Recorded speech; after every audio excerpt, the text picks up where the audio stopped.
Okay, so we'll just wait for another moment or so, and then we'll be starting chapter 4 of Pirke Avot, chapter 4 out of 6. Um, so I wanted to ask you, or to let you know, that I have an interest in widening the group, if you feel comfortable with that. I'm happy with the group. I really enjoy each and every one of you. To a certain extent. I'm kidding. I I enjoy everybody and your comments, contributions, and even your quiet listening. I enjoy all of that.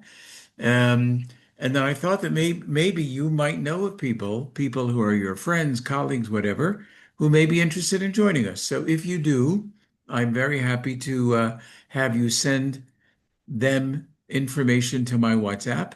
I'll be happy to talk to them or communicate with them and let them know what we do and see if they're interested, and then have them join. So if you have people in your life that you think might benefit from what we do, I'm happy to expand the circle.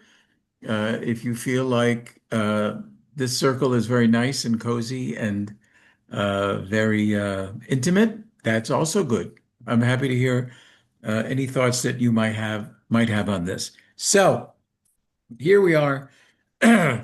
Once again, I'm very happy to see all of you and to have you participate tremendously. I want you to know this is one of the big highlights of my week. It really, really is. Another big highlight is teaching high school girls in right outside of Jerusalem in a city called Beit Shemesh. I've been doing that for, I don't know, 10, 12 years. So to have that group as high school girls, all the ninth through 12th grade, and then to have all of you, there's other venues of teaching that I do, but I would say those two are my very top things that I look forward to during the week. So I'm glad that we have this opportunity together. And today we're starting again chapter 4 of Pirkei Avot. I did include a link to that in today's WhatsApp, so you can take a look and see what that's all about. So the teachings of Mishnah, or teaching number 1 in chapter 4, is a teachings by Ben Zoma. Ben Zoma, he lived around the time of the destruction of the Second Temple, which happened in the year 70, and he has very interesting takes on what I would call perceptions of the virtues of society. He has a whole different take. He has a whole different, a different redefinition of what we hold as virtues in society. And I think he is very insightful in redefining some of these values. So let's jump in. And as always, I'm happy to hear your questions, comments, reactions, etc. Can everybody hear me okay? Yes. Loud and Wonderful. clear. Loud and clear. Great. Super. Lima Charlie. What was that? Lima Charlie. Loud and clear. Oh, what was this Yeah, thing yeah. about Charlie? I didn't get that. Oh, Lima Charlie. It's the military phonetic alphabet. Lima as in L, Charlie as in C. Loud and Oh, clear. oh, okay. So we're Lima, we're Lima Charlie. There you go. Okay. So here's the Charlie number 1, teaching number 1. It's a 4-part teaching, brief, but boy, does he pack a wallop. So he begins at Mishnah, or teaching number 4. He says, of course, I'll translate, Ezehu Chacham, who is wise? Who is wise? So, I mean, the answers are given right there in the teaching, right there in the Mishnah. So you don't need me to tell you, but I'll give a little preamble to each question. So, who is wise? So you go around a room and ask people that question, and you'll hear different ideas about wisdom, about being smart, about being educated. Some may say that a wise person can see things that others can't. In other words, if you can learn one thing from another thing, you could be called wise. Others might say wise is somebody who's very educated. as my mother, she should rest in peace, used to say about somebody who's very educated, they have more degrees than a thermometer. That's what she used to say.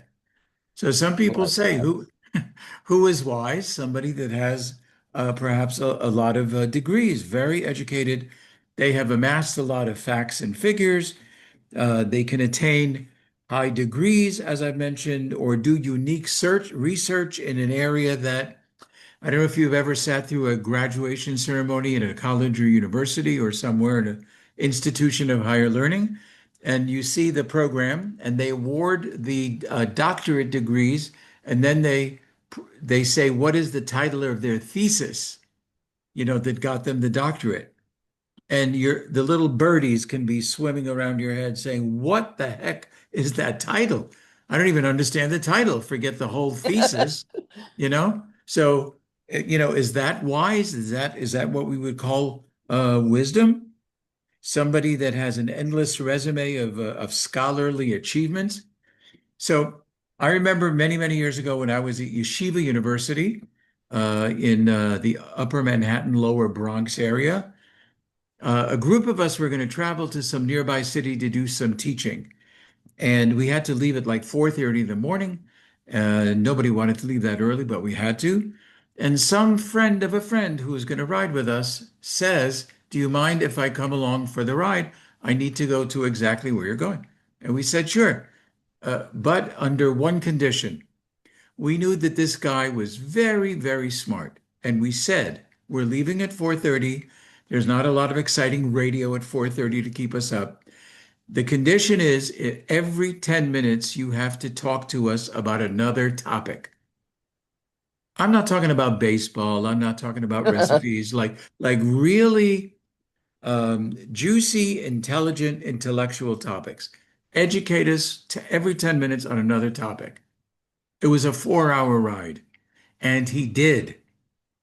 He did. Substantial information, what the researchers say, what different scholars say about it, back and forth, those who agree, those who disagree. To me, that's somebody who is wise. That's a chacham in Hebrew. So there can be many definitions of what a wise person is, but Ben Zoma says in a very pithy statement, who is wise?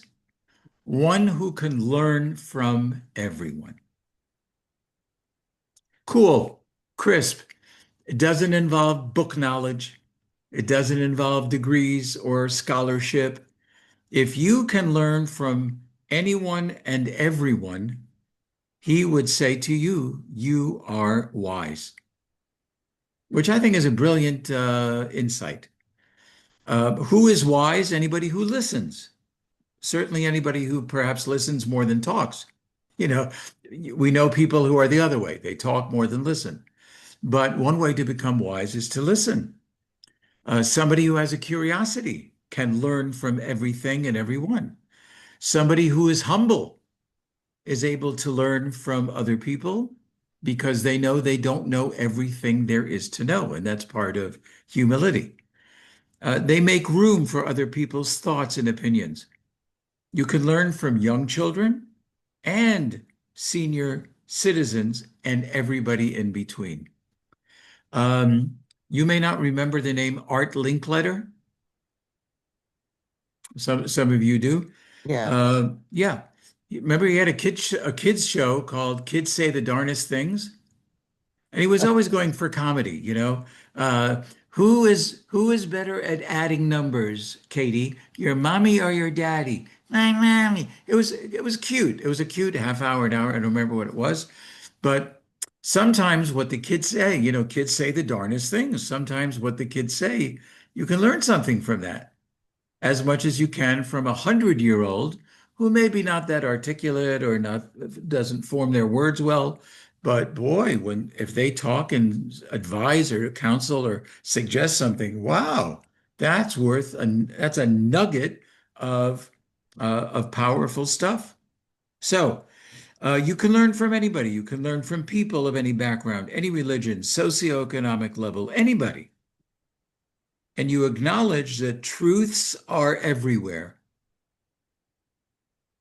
Even a little bit of truth isn't something you may not believe the whole truth, but in everything there's a little something that we can learn from. So we can become wise. Somebody who is wise is somebody who can learn from anyone, anything, and any experience. Interestingly enough, the Hebrew word that is used in this teaching is the word lomed. Lomed is an active present word, meaning one who learns, is learning from everyone. So it's a continuous learning. He could have said, who is wise? One who learned, past tense from everyone, but he doesn't use that tense. Who is wise? One who learns and continues to learn from everything around them, people, experiences, no matter the age, Uh, etc. Let me mute myself. Let me mute myself for a second. I don't know how. I'll be back. Okay, all right. We look forward to that. So that according to Benzoma makes a person wise. Of course, as all the teachings in Pirke Avot, the ethics of the fathers, this was taught 2,000 years ago when Benzoma taught this teaching. It's an interesting question. Would he include today, if he were living today, would he include things like Google and other platforms where you can become wise? Would he include things today like learning from social media or learning from artificial intelligence or chat GPT? Does it have to be only from actual humans or actual human experiences, or can you learn from different ways? You can learn in different ways. If you ask me, I think he would say, yes, all of that qualifies. If you're learning, growing, gaining, that is all a beautiful thing. So that's his first teaching. Who is wise? One who is learning, consistently and continuously learning from others and other experiences. So you may ask, where did he get this inspiration to come up with this insight? And many of the scholars say it came from Psalms number 119, verse 99, where it says, "From all my teachers I grew wise. From all my teachers I grew wise." But it's not actual teachers necessarily. It means every person, every experience can be a teacher. So, uh, in our Jewish tradition, every Shabbat, every Saturday morning, we read another part of the five books of Moses, another part of the Torah. This Shabbat, we're going to read about the birth of Jacob and Esau. And pretty soon, we're going to read about the fight that Jacob has with an angel. Might be probably a familiar kind of a biblical story. He has a fight with an angel all night, right before he meets Esau, his brother, who he thinks is ready to kill him for various reasons. And so the Torah records that they're fighting all night, and comes the dawn, and the angel says to Jacob, "Please let me go," because, as the commentators explain, apparently every angel has their specific time to praise God. And dawn was this particular angel's time to praise God. So he says to Jacob, "Please let me go from this fight." And Jacob says, "I cannot let you go until you bless me." So Rabbi Jonathan Sachs, should rest in peace, his teaching on this was, I cannot let you go until you bless me. What does that mean? According to Rabbi Sachs, I can't let you go until this challenge that we just had, this fight that we just had, I can't let you go until you teach me what was the blessing of this fight. What was the blessing of this scuffle? And you have to imagine it's a many-hour scuffle. What's the point of it? What should I gain from it? What's the blessing of it? So that's another example of that even experiences can teach us something. So again, Benzoma is not just talking about people, he's talking about experiences.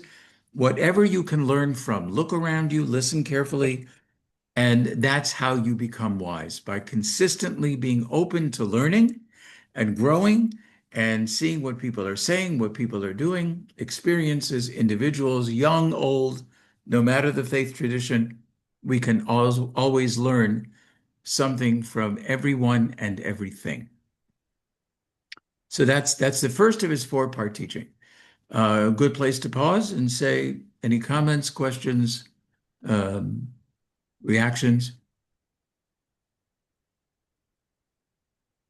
Excellent. So now we'll go to the second one. Here's the second teaching. Ezehu Gibor. I got, I'm Oh, go sorry for ahead. missing. Turn off my mic. Oh, go Um, ahead. I've always found wisdom to be more on how to handle experiences, Okay. not necessarily technical data, like you said, learning Google, learning social media. Yeah. Not technical data. That's education. But I know highly educated people that are not very wise. Yes. Uh, Wisdom is what to do in circumstances. That's the way I've always seen and understood Right. Right. wisdom. It's kind Is of it's kind of like street smarts. correct. I've got $10 million. Where do I need to invest it so that it grows the best, or who's going to benefit the most? Right. Uh, and different circumstances. Wisdom states, you should do this or do that or not do this. So that's the Right. way I've always wisdom, not technical data, but Right. you know, life experiences and how to handle things in certain Yeah. Yeah. circumstances. So I think Ben Zoma would agree with you. It's Yeah, life experience from which you can learn experience, correct. right? Because if you just have life experience but you're not learning anything, and talk about street smarts, there are some people you could deposit in the middle of Utah. I'm just picking a state. Deposit in the middle of Utah with $500 in their pocket, and they wouldn't know what to do. They would be frozen, frozen. What do you, where am I don't even know where I am. How do I get to anywhere?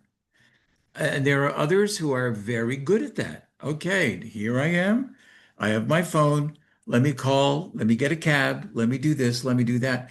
So yeah, indeed that's a version of wisdom when when you know kind of a sense of what to do next, and you have an experience from which you learn more experience or other kind of experience. So I agree with you. It's not data, and Benzoma agrees with you, which is more important than me agreeing with you. Yeah, it's not data, it's not statistics, it's not volumes that you've memorized, but it's what are you still learning from books and from people and experiences. Good. I enjoyed that comment. Anything else about this first teaching? Wisdom a lot of times has to do with one's ability to listen, and the fact that every voice deserves to be heard. And when I say that, for instance, if you're doing a research paper Yeah, and it's so unethical to line up all of these folks that support your thesis, yeah, and then these other guys over here, well, we're not going to mention those because it makes my paper seem less valid. But right. to truly validate it, you need to show both sides. Well, John tells us that that's not really the case, quoting this, that, and the other. He thinks this is the case. I Yes. mean, you've got to do that. You're right. You're absolutely right. So I don't remember exactly where this is in the Talmud. The Talmud is 2,711 pages, sides A and B, Stuff you me. 2,711 of them. Yeah. So I don't remember where this is, but it said that there was one particular sage back in Talmudic days, which is 1,800 years ago, who could give you 150 reasons for something if he was having a debate or an argument. And he could give you 150 reasons why he might be wrong. Wow. He gave you both sides. And then he would decide what he felt was the right course. But he knew the other sides. He could articulate the other sides. And it was important for him to do that. And that made his opinions and decisions and renderings all the more authentic because He didn't just pile the chips on his side. So that's yeah, I appreciate that. Yeah. Anything else about this first teaching? Yes. Go ahead. I like to share that many, many moons ago when I was in elementary school, we had the Ten Commandments on a board. And little children, as a teacher explains what each commandment was, if you applied those commandments in your life, there was a tendency to be wise on it because every commandment had to be explained. So you had a standard of knowing what to do, how to do, and when to do. So for me, it was like early on, learning the Ten Commandments and then learning it to the point where I applied it. So that Yeah. was my contribution on that as far as wisdom is No, concerned. it's a good contribution. That's right. That's right. You have to learn it and apply it. Yes. A little anecdote. The gentleman finishes services at his house of worship, and he goes to the clergy who's been leading the service, and he says, "I really want to thank you for your sermon today about the Ten Commandments. I so appreciate it. Thank you, thank you, thank you." And the clergyman says, "Oh, really? You appreciated the sermon about the Ten Commandments? Well, have you not heard Ten Commandment sermons? Oh, I have. I have. Uh, so what specifically are you thanking me for?" He says, "I want to thank you for mentioning the Ten Commandments and specifically, thou shalt not commit adultery, because then I remembered where I left my necktie." Okay.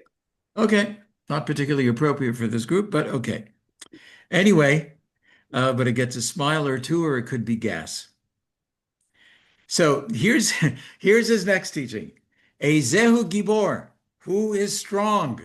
Who is strong? Wow. I would say somebody who's strong is a weightlifter. Somebody can carry a lot of books and bricks all at one time. I would say it's somebody who can run a marathon. Somebody who can climb up the Statue of Liberty without huffing and puffing or having to take the elevator. I would say it's somebody with large muscles, and you put the tape measure and whoa, look at that. Boy, are they strong.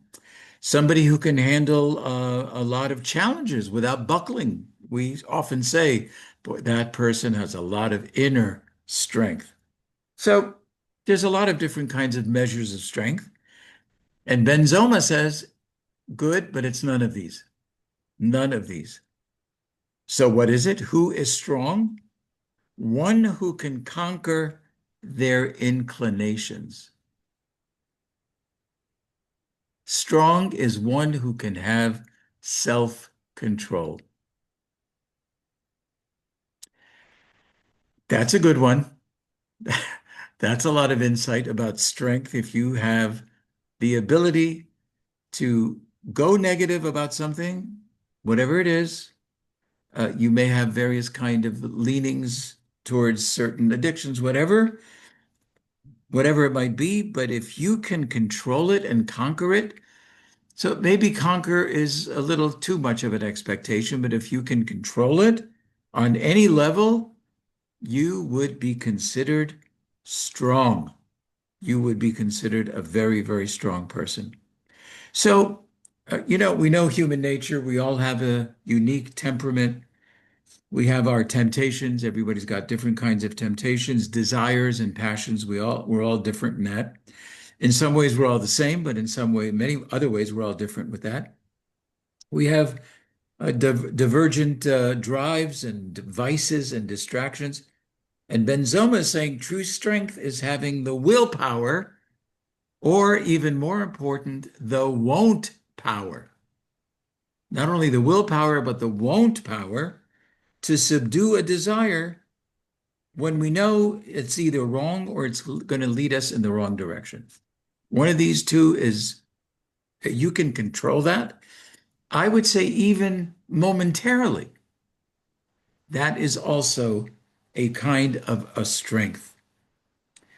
So when we can face and overcome challenges like smoking, drugs, alcohol, you name it, sexual addictions, food addictions, We are stronger than a weightlifting champ. This is according to Ben Zoma. We are stronger than a weightlifter. You can do that. Here's an anecdote. In one of my synagogues in Baltimore, um, during the high holiday period, 2 days of Rosh Hashanah, the day of the New Year, 10 days later, the Day of Atonement, Yom Kippur, it's customary for a synagogue to hire a Yes. cantor. A cantor. Somebody's going to lead the service. In Hebrew, it's called a chazan. Somebody's going to lead the service because for many Jewish people, they may not come during the year on a Shabbat or a daily, whatever. So they come on these 3 days and they expect a uh, Showman's little what? show Uh, showmantism. Yeah, yeah, a little showmanship, something to yeah. grab them, beautiful melodies. Some of them have choirs with them, and those 3 days for those that don't come to the synagogue very often are very elevated, those 3 days for them. So they love, people will say, "Oh, where did you go for the high holidays?" "I went to congregation fill in the blank."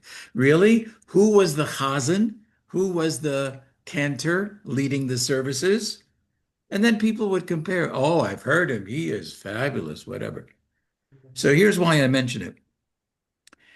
In one of my synagogues, one year we had to choose a cantor. Somebody who previously did it wasn't available. We had to choose a cantor. And we interviewed a few people, and the choice came down to two people. One person had a lovely, lovely voice. And everybody agreed if he was the cantor, people would really enjoy it and feel holy, etc.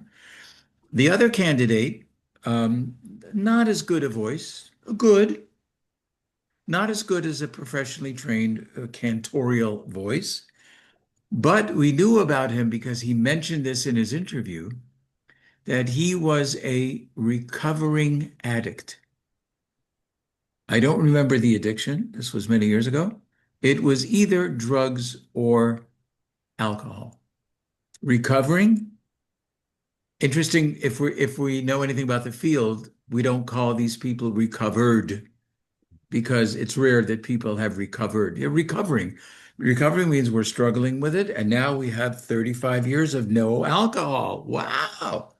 So he was honest with us in the interview. "I want you to know that people know in the community that I'm a recovering fill in the blank. For the last 20 years, I haven't touched whatever he was recovering from." So, okay, thank you very much. Now comes the selection committee of the synagogue to choose the next cantor from these two people. Um, anybody want to guess who we chose? Go ahead. Recovering. I'm going to say the recovering struggling person because their their passion is going to come through and it's going to actually draw the neshama out of people and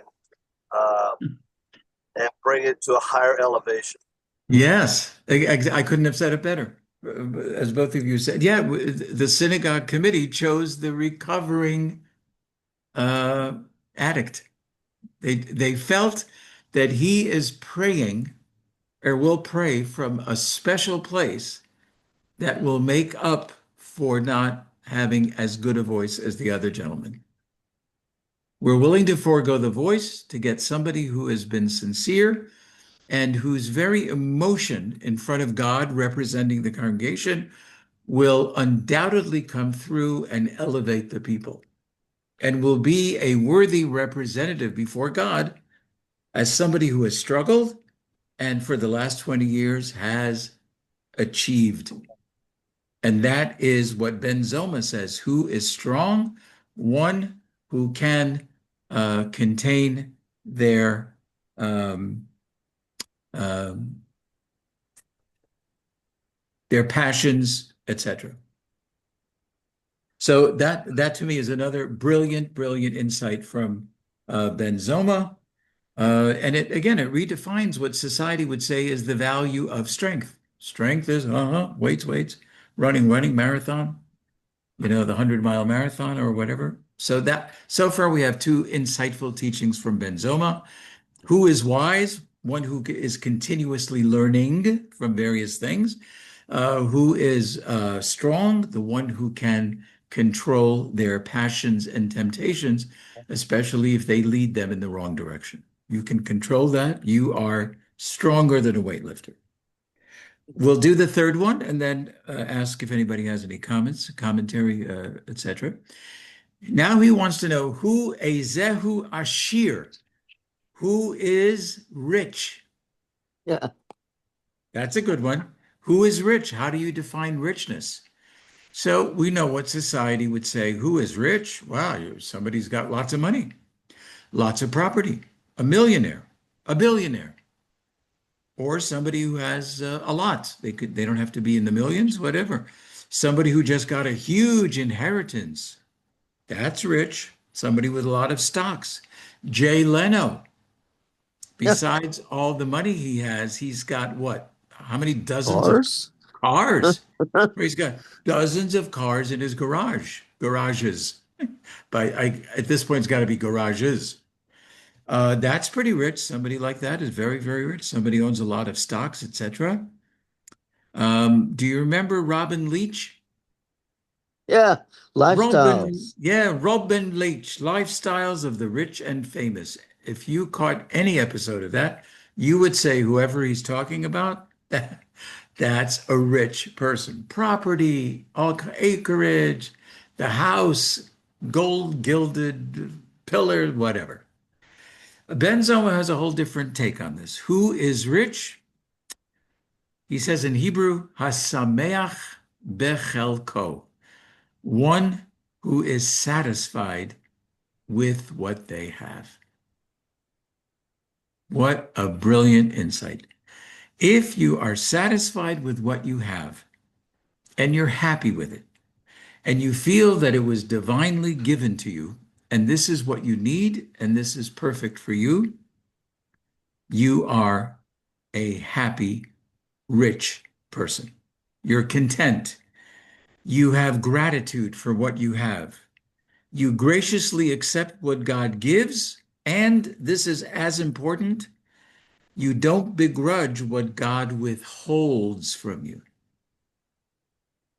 Thank you for what you gave me, and I don't begrudge what you haven't yet or ever given me. So, who is rich? One who is satisfied with their lot. It is to be blessed with your lot and to be happy with it. So you would say, hey, don't people, even religious, in whatever faith tradition, religious observant people, what, nobody ever asked for a raise? Anything wrong with asking for a raise? Does that mean you're not satisfied with your lot? It's an interesting question. In my lifetime, career rabbi, I've asked for raises. And most times, thank God, they came through. Not exactly good, but good enough. Good enough. Um, so I would say that people who ask for a raise, it depends on their motivation. If you just want to amass and amass more and amass more, and you want to die with the most amount of toys, I would say you're probably not happy with your lot. But if you ask for a raise, if you would like more and more and more of something, and you feel that you're asking more so you can help more. We're sitting here in a 4-bedroom apartment. It could be 6 if we invested in 2 other rooms, which we don't need. But my wife and I always say to each other, if God forbid, Jews had to escape from fill in the blank, and they were related to us, and they needed a place to stay, where would we put them? So over the years, we've been living in places here in Israel that have more and more bedrooms, just in case. But it's not more and more bedrooms just for people to come in and say, "Oh boy, are these guys well off? Look at all these bedrooms." That's not the Yeah. motivation. The motivation is to have more, to help more. I would love to have more of a salary so I can help more and give more charity. So the motivation has a lot to do with what it is that we're asking for. If it's a good, positive motivation, nothing wrong with asking for a raise. Doesn't mean you're not happy. It means you would like to help more people, more situations, etc. So, um, how many rich people do we know that are at least visibly unhappy, depressed, Lot. move on to addictions? So, as the Beatles sang many, many years ago, I don't care too much for money because money Money can't buy can't me buy love. me Remember love. that? I remember Can't that. buy me love. Yeah. And it can't. We know that. We know that property, lottery money, and all that it can take you to a certain place, but it can buy all of these very important things that people are always looking to have if they can have it. So to me, that's another brilliant teaching of Ben Zoma. That's his third teaching. Um, and maybe at this point, we'll stop before the last teaching of his. It's not the last teaching of the evening, unless you'd like it to be.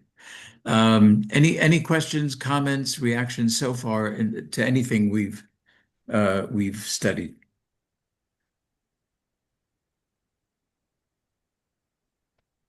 Okay, so here comes the last of the four teachings. Ezehu mechubad. Who is an honored person?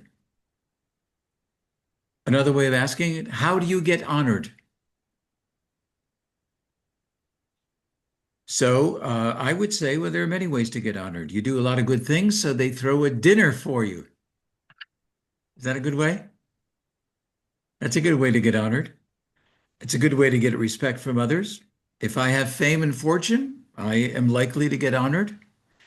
If I have a certain position, whoa, here is the head of pediatric oncology, God forbid, at Johns Hopkins. That's an honored position. Would you get honored at a dinner for that? I would say you would. So, how about projecting yourself on Facebook? There are some people who feel that every 10 minutes of their lives, they have to say on Facebook what they did, what they cooked, what they found, what they said, who they just heard. Here's a picture of me with fill in the blank. Is that good? So it's a good question. Who is honored? How do you get honored? What are the ingredients of being an honored person? And Ben Zoma has a very, very insightful definition of who is honored. And he says, one who honors others. If getting honored is an interest of yours, and you don't necessarily have to talk about it and give interviews about how much you want to be honored. But let's say you would like to be honored and you feel that certain honors coming your way. The best way to make that happen, doesn't guarantee, but the best way is when you take time to honor other people. So basically, he's using the word boomerang without actually using it.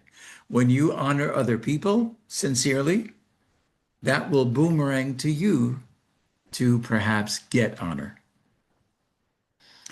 So I think that's very, very insightful as well. When you see, here's what one commentary says, when you see the good in others and recognize them for it, when we honor others by the way we speak of them or think of them, when our own body language with them communicates that we value them and cherish them, even without saying a word, that's a way to be accorded honor, even if we don't pursue it. But the best way to get honor, if that's an interest, is to give honor. I'll give you one example. This is just my own peccadillo. It's probably not anybody else's. Before I read a book, I read the acknowledgments. I don't need to read the table of contents. If I bought the book already, I'm interested. The first thing I turn to, whether it's in the back or the front of the book, I read the acknowledgments. If the acknowledgments from the author are about this long, I tend to have a certain opinion about the author, even though I don't know who the name. Never heard the name. I like the title, never heard the name. If I see acknowledgments that go on for like 2 or 3 pages, I want to acknowledge this because of what they did. I want to acknowledge this. The third page of acknowledgments. When is this thing going to end? That's a book I'm going to enjoy over and above a book where the author has written this much. Because to me, somebody who is an acknowledging person, for me, deserves to be read and honored. I think that's the length of the acknowledgments in a book tell me something about the person and something about their ability to honor others. So that's my own peccadillo. I don't know if anybody else measures measures a book by the length of the of all the acknowledgments, but this is the way I do it in any case. So, so the way that Ben Zoma says he views the world in the following four lessons: to be wise is to be open to learning, somebody who's constantly learning from others and from experiences. To be strong is to be successful in battling our less than noble impulses. To be rich is to be content with what we have and to be happy with it. And to be honored means you know how to give honor.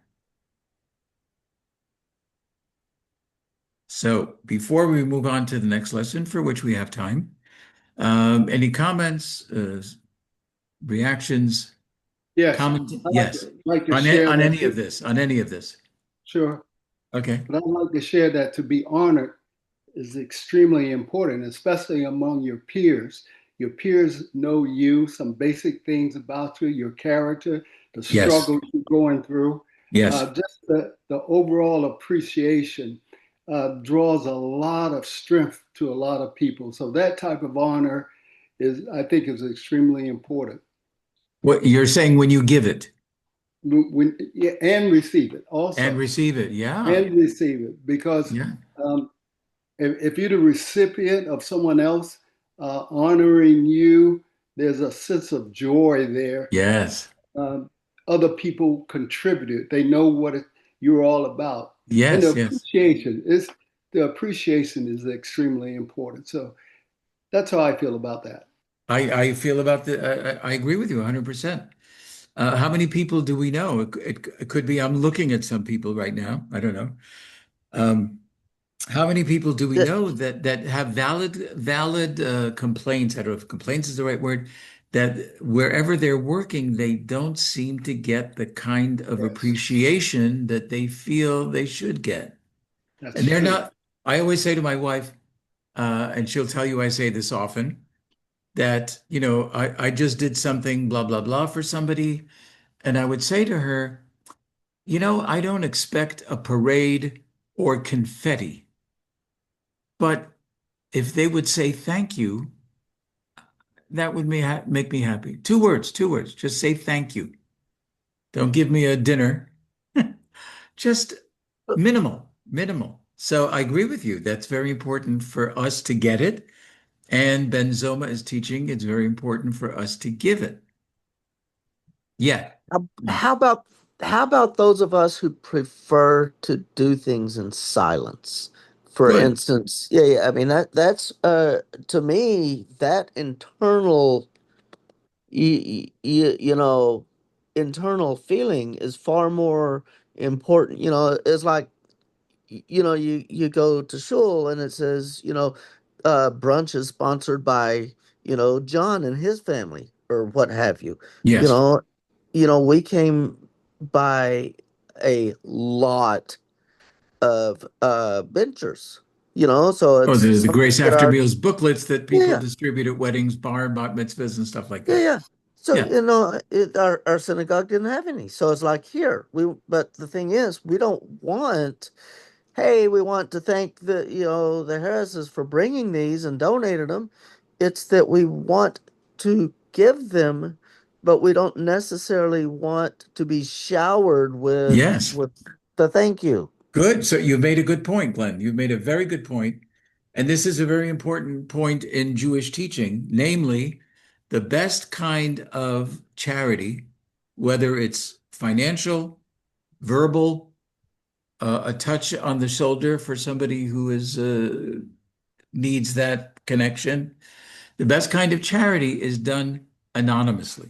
That's the best. You don't know where it went to. They don't know who gave it. That's the Maimonides, Rambam Maimonides lived Yeah, from 1135 to 1204. He set up a ladder of 8 rungs, saying the very top rung, best way to give charity is this way, and the very least preferred way of giving charity is rung number 1. You're still giving charity, but it's not as a preferred a way to give it. The top one is anonymous. You don't know where it went. They don't know where it came from. But the general teaching in Judaism is that the best kind of giving is done anonymously. So you would say, wow, in a lot of synagogues, it could be the same in churches and mosques. I have no idea. This door was dedicated by whatever. This chalice was donated. This is from this family and that family and that family. And one would say, in light of this teaching, why do people put up their names and publicize who gave what? And this brunch is donated by the whatever in honor of whatever. Why, why do we find, especially in religious, spiritual institutions, that people have their names on things that sounds like anything but anonymous? Would you agree? That's yeah, not so anonymous if you if you have your name on a door or a hall, a social hall, the whatever social hall. That's not so anonymous. So the teaching in Judaism is yes, the best kind of giving is done anonymously. However, if what you give and it's made public will help other people say, you know something, that's a very important thing to do. I'll sponsor next week's brunch. So if it spurs other people on to that makes give, sense. yeah, if it spurs other people on to give, then it's a better way to give charity, even though it's not so anonymous, because the name is all over it. But again, if it moves people, if it inspires people to make a donation to help the cause of the synagogue, the church, the mosque, the whatever, the house of worship, or an organization, then that would be appropriate. It moves people. Oh, that's very important. Oh, the Goldbergs or the Shaughnessy, whatever, they gave to this. They must feel this is an important cause. Uh, Bertha, how do you feel about us giving? Oh, good. If they gave, that would be a nice thing. If it generates more interest in charity, then that would be a good outcome of not keeping it quiet, if you know what I'm saying. Yep. Okay. That's a good comment. Good insight. I have something, Um, Rabbi. yes. So, we honor the sages. You say things like, blessed be their memory. Yes. High, elders. Um, but I just think when I see this type of honor, given people of great authority, I typically see very high levels of humility. And like the term would be like dying to oneself, right? I I guess. But then there's always the flip side to this is, and I'm just, this is my personality. You're learning it. Don't you know how wonderful I am, or how great I am? People that want to interject you this, you should honor me. You don't honor me enough. So you see, like a lot of this too. The higher we go up in the levels of like teaching, people will be like, well, don't you know how wonderful I am or how great I am? Oh, no And I'm like, well, I question. don't, I don't see the fruit. No Yeah, you know what I mean? question. So I don't know Yeah. when you were talking about that, I tend to want to submit myself to people that I know have the humblest form of it, and that's where the greatest aspect of honor will be placed, if that makes sense. Beautiful, beautiful. Yeah, I think you're right. There seems to be a part of human nature that the more you've accomplished in whatever area, the more you're tempted to want to be honored. There's a temptation there. And you have to, just like Ben Zoma says, what is strength? Strength is telling yourself This all comes from God. I don't need, I need, I don't need humans to be appreciative. I need God to appreciate what I'm doing. And that's between me and him, etc. But there's no question that the more accomplished you are, the more the temptation that you have to fight, the more the temptation is to want to hear that appreciation, see that appreciation, get validated for that. Um, they tell a Hasidic story of I don't know if I'm going to get this right, but you'll get the idea. There are two great rabbis who are sitting in a coach that is driven by a few horses. Two great rabbis, and they're each traveling to a certain community. They don't see who each other is. There's like a partition in the coach, and they're riding along. They're riding along, and then um, it said they get near thousands of people are near the center of town or whatever, and they see a sign and it says, "Welcome to the beloved and respected rabbi." That's what the sign says. Well, so here are throngs of people can't wait for the coach, and they believe that the rabbi that they're anxious to welcome is in this coach. So as the way the story goes, one of the two rabbi, again, they don't see each other. One rabbi says, "Wow, let me get out. I'm going to slip out of this coach and join this throng because I want to honor a great rabbi." And by the way, the story is that each one would have been worthy to be the honored in that throng. Each one would have been worthy. So one rabbi thinks to himself, "Wow, I want to be part of that group that welcomes this great sage and great rabbi." And he gets out of the coach. He slips out somehow. The other one, and again they can't see each other. The other one says, "Wow, they're expecting some unbelievable great sage here. I'd like to get out and be part of the welcoming committee." And so he somehow slips out of the coach. So, what's the punchline? This coach at the very end of the ride has now been driven by horses that used to have two people in it and now has zero people. Why does it have zero people? Because each one thought that they were The not the honoree. proper one to be honored compared to whoever they're honoring. Each one had that sense of humility, if you will, to want to be part of the throng to honor somebody, but each one of them would have qualified eminently to be the honoree. So I always love that story. And yeah, so when you achieve a certain level of notoriety, success, in whatever ways you define all of that, there is a ride. The higher you go, the higher the temptation is to want to be appreciated, acknowledged, even in a public way. And that's one of the temptations that Ben Zoma says we have to fight. And if you can fight that, you have a lot of strength. You are a very strong person.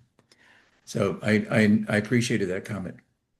Um, Anybody else would like to add to the discussion about riches, who is honored, honorable, who is strong, who is wise? Yes, Um, I have a short, brief story. I hesitated in saying it because I don't want to, puff myself okay. up. But there was a time my mother-in-law, she was a dietary manager at a nursing home, and there was a Jewish rabbi there actually, and The she best qualified ones, by the way, are Jewish. right. Uh, So I was studying Judaism and she knew nothing about it, right? And so she's like, "What do I do for him for his holidays and special events? Yom Kippur and Yeah, sure. Passover and so forth." So I would tell her what to do. Over several years, this kept happening and taking place, and so I would, give her all these hints and everything, and she was getting him all kinds of things he really enjoyed. And so finally, so after several years of this, he says to her, how are you knowing all this? Who's telling you, or what? How do you get this information?" So she Yeah. said, "Well," and she explained about me, my son-in-law, blah blah blah.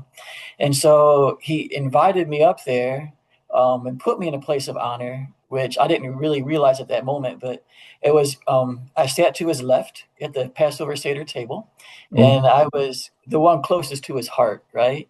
And he had a son there, but he didn't place his son there. He put him on his other side, oh, and the rest of the congregation was around at the other end of the table. yes, So I thought, wow, that was after I looked back at it and he had passed away and everything. I thought, wow, that was a great honor to be placed there at the table, because of what I was back in the scenes doing, not realizing and looking for honor, but yet yes. he honored me in that way. So Wow. that was it was I felt good about it and everything. And then I'm one last sure. thing, That's lovely. um, It's a lovely story. yeah, one last thing is you mentioned about the 150 reasons, and I looked it up, and that's Rabbi Meir. He's in Eruvin 13b. He says Rabbi Meir was so great in wisdom that he could give 150 reasons to declare something pure and 150 reasons to declare it impure. There you go. Thank you for looking that up. What was that? A Riven what? 13B? Yes. So page 13, the B, the other side of it. Yep. Thank you. Thank you for looking that up. I really, really appreciate it. Yeah. I've got to run for an appointment, so I'll see y'all next time. Okay, I've got Glenn, a thank you for question or joining. two I'm gonna ask you later on through WhatsApp. Okay, sure. Okay. You have a No great problem. one. All right. Bye bye. Thank you. Thank you. You have a good day, Glenn. So Yes, sir.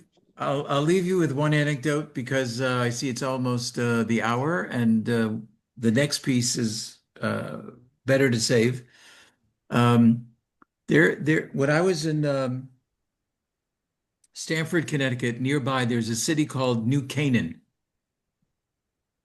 And if you ever heard of the book and the movie called, now it totally slips my mind, the name of the movie. I don't remember. It was a movie that documented rabid anti-Semitism in that area, New Canaan. I think it's New Canaan, if I'm not mistaken. Anyway, no dogs or Jews allowed, that kind of a thing. Signs in the community. No dogs or Jews allowed. Gentleman's Agreement is the name of the book and the name of the movie. Gentleman's Agreement. So while I was a rabbi in Stamford, Connecticut, which is 15 minutes from New Canaan, the pastor of that particular church invited me to conduct a Passover Seder.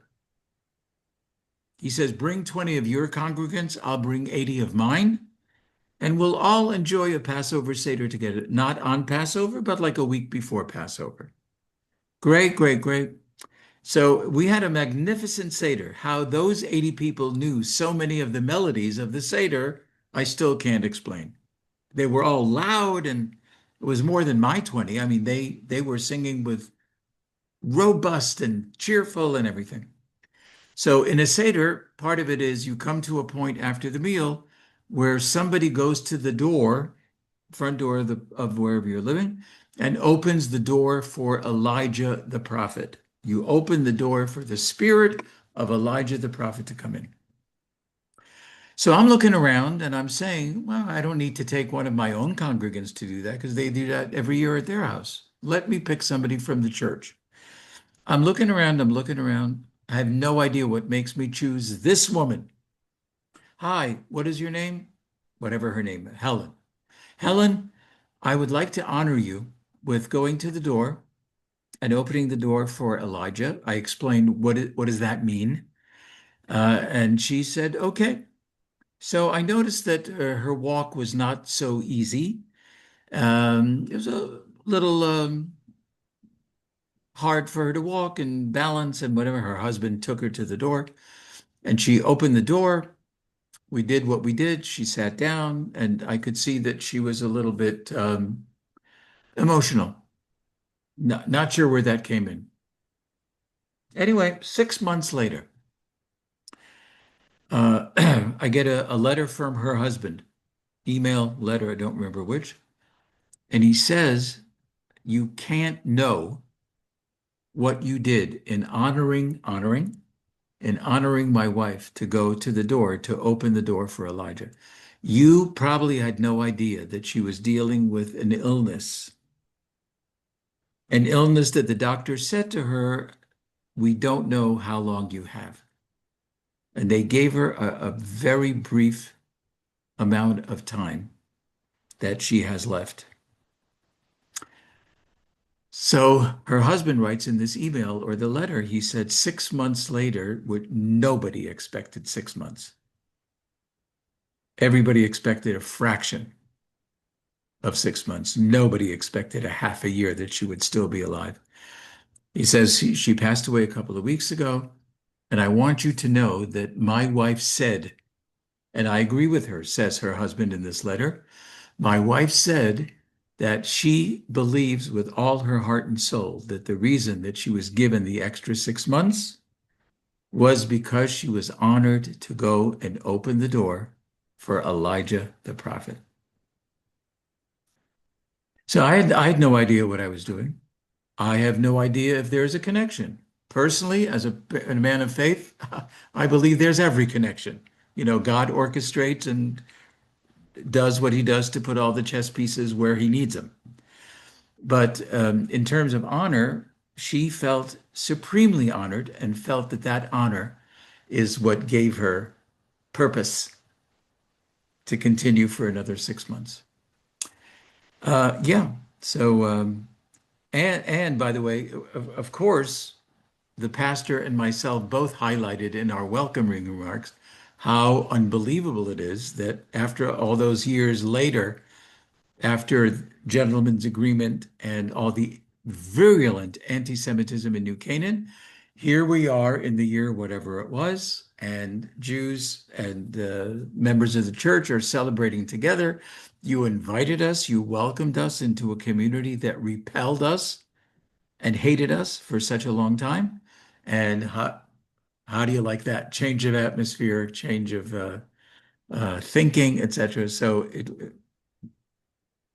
we did not just put that under the rug. We had to acknowledge, wow, here we are in New Canaan, you know, all together sitting with a Passover Seder.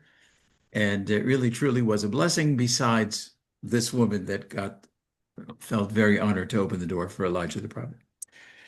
So we had a few interesting anecdotes to think about, a few interesting stories, some great lessons, great insights from Ben Zoma. And God willing, next week we will continue with chapter 4, Mishnah or teaching number 2. And of course, you'll find that in the Chabad website excerpt that I sent you on WhatsApp. Before we wish each other a good night or a good day, wherever you are. I'm probably the only one that has a good night right now. Any closing comments, anecdotes, reactions, philosophies to bid us all farewell? I just want to say thank you for the great study. I learned a lot, and it helps me increase my reading and study, and so I appreciate it. Thank you. I appreciate that. I appreciate that. We appreciate everything you do, Rabbi. We want you to know that. Thank you. Yeah. I feel it. I feel it from when we're together, and some of you write personal comments. I totally appreciate it. It's totally worth my time. And just to remind you again, if you know of any people, friends, relatives, co-workers, whatever, who you feel may be interested in joining us, tell them just to be in touch with me on WhatsApp, or you can give me their information. I can get back to them. We'll take it from there and see if other people are interested. So I wish you a wonderful day. I wish you a great week. I wish you a Shabbat Shalom if you do that. And God willing, we'll see you next week. Bless you. Thank you, All God Rabbi. bless right. everyone. Take care, everybody. Just be well All right, and Shabbat happy and shalom. healthy. Bye bye now.